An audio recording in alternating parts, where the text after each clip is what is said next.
நடிகர் ஜெயம் ரவியும் அவருடைய மனைவி ஆர்த்திக்கும் இடையே இருக்கிற பிரச்சனையை பற்றி தான் இப்போது எல்லோரும் பரபரப்பாக பேசிகிட்டு இருக்காங்க. நடிகர் ஜெயம் ரவி விவாகரத்தை அறிவித்த நாளில் கனிஷ்கான்ற பாடகியுடன் ஜெயம் ரவி நெருக்கமாக இருக்கிறாருன்னு கிசுகிசுவோ பரவி இருந்துச்சு.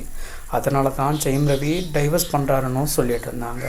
ஆனால் ஜெயம் ரவி அது உண்மையில்லைன்னு விளக்கம் கொடுத்துருக்காரு. அது மட்டும் இல்லாமல் ஜெயம் ரவி தனக்குன்னு தனி பேங்க் அக்கௌண்ட் இல்லை, செலவுக்கு பணம் எப்போதும் என்னுடைய மனைவி கிட்ட இருந்தால் வாங்க, கார் மட்டும் இல்லாமல் என்கிட்ட இருக்கிற எல்லா சொத்துமே என் மனைவி பேரில் தான் இருக்குன்னு சொல்லியிருக்காரு. தன்னை பற்றி எல்லாரும் தவறாக பேசுகிறாங்கன்னு பாடகி கனிஷ்கா பேட்டி கொடுத்து விளக்கம் அறிவிச்சிருக்காங்க. கனிஷ்கா என்ன சொல்கிறாங்கன்னா, என்னுடைய எல்லாம் என்னன்னு எனக்கு தெரியும், எனக்கு பெற்றோர்கள் இல்லை, ஆனால் ஒரு தெரபிஸ்டாக ஒரு விஷயம் சொல்கிறேன். ஜெயம் ரவி அவருடைய குடும்பத்தால் சந்தித்த வலி பெற்றோரை இழந்த வலியை விட பெருசுன்னும், ஆர்த்தி மற்றும் அவரது பெற்றோர் ஜெயம் ரவிக்கு செய்த கொடுமைகள் பற்றி கேட்கும்போது எனக்கு மிகப்பெரிய வலி ஏற்படுச்சுன்னும், யாராக இருந்தாலும் இவ்வளோ மோசமாக நடந்துக்க கூடாதுன்னு, ஜெயம் ரவி சந்தித்த வலிகளை பற்றி அவருடைய அனுமதியுடன் அதற்கான ஆதாரங்களை என்னுடைய தெரப்பி நோட்ஸில் இருந்து நீதிமன்றத்தில் சமர்ப்பிக்க தயாராக இருக்கேன்.